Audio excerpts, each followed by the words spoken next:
ভাই একটু ভাবেন না, একটু ভাবেন।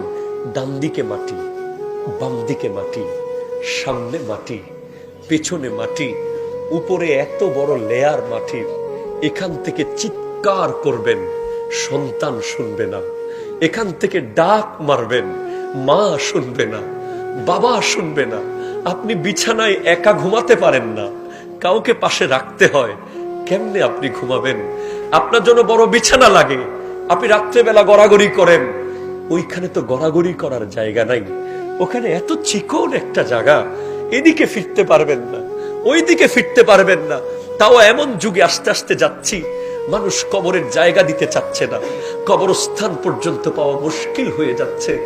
সেখানে আপনাকে ঘুমাতে হবে, সেখানে আপনাকে থাকতে হবে। এরপরে যেখানে কোনো জায়গাই নাই, সেখানে যদি কোনো সাপ বের হয়, ডান দিক থেকে, বাম দিক থেকে, সামনে থেকে, পেছন থেকে, কে এই সাপকে আটকাবে? কে এই সাপ থেকে আপনাকে বাঁচাবে?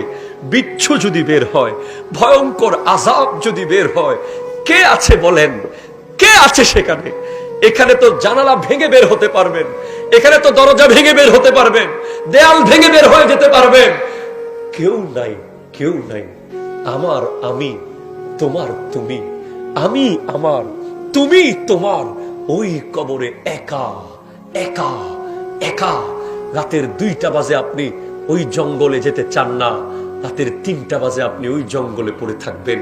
রাতের 1টা বাজে আপনি নদীর পারে যান না, ওই নদীর পারে আপনাকে পড়ে থাকতে হবে। ভাইজান, পড়ে থাকতে হবে। সেজন্য খবরদার, কি হতে পারলেন দুনিয়াতে দরকার নাই, মুমিন যেন হন। এনি হাউ, এনি কস্ট, যে কোনো কিছুর বিনিময়ে মুমিন হতে হবে। ঠিক কিনা বলেন? কি হতে হবে? মুমিন হতে হবে। ভাই, মুনাফিকের জাহান্নামের অবস্থা কি জানেন? ইন্নাল মুনাফিকিনা ফিদ দারকিল আসফালি মিনান নার। জাহান্নামের একেবারে তলে, জাহান্নামীরা প্রস্রাব পায়খানা করে যে টাঙ্গির মধ্যে ফেলবে, ওই টাঙ্গির ভিতরে মুনাফিককে রাখা হবে। দুনিয়ার হালাল খাবার আমরা খাচ্ছি, হালাল খাবার, এরপরেও বাথরুমে যখন চলে যায়, ওই বাথরুম পরিষ্কার না করলে আমরা 1 মিনিট ওখানে দাঁড়াতে পারি না দুর্গন্ধের জন্য। আর জাহান্নামীরা তো পুজ খাবে, পুজ। জাহান্নামীরা গলিত মতিত রক্ত খাবে। এরপরে জাহান্নামের যেটা ভয়ঙ্কর খাবার রেসিপি, জাক্কুম।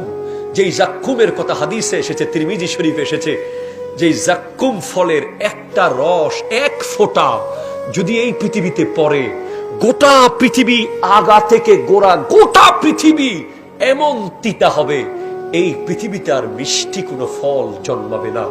এটা এত তিতা ফল।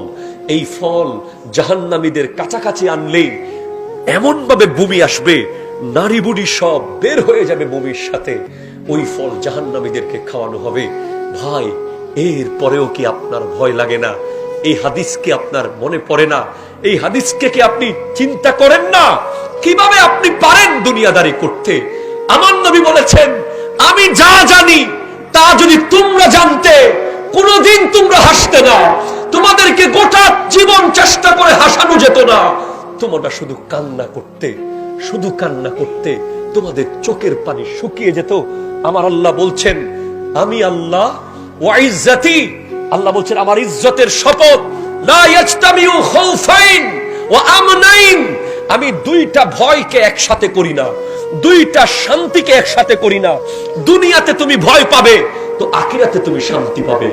দুনিয়াতে তুমি শান্তি বেশি নিবে, বেশি বিলাসিতা করবে, বেশি সুখ করবে, ওখানে তুমি সুখ পাবে না।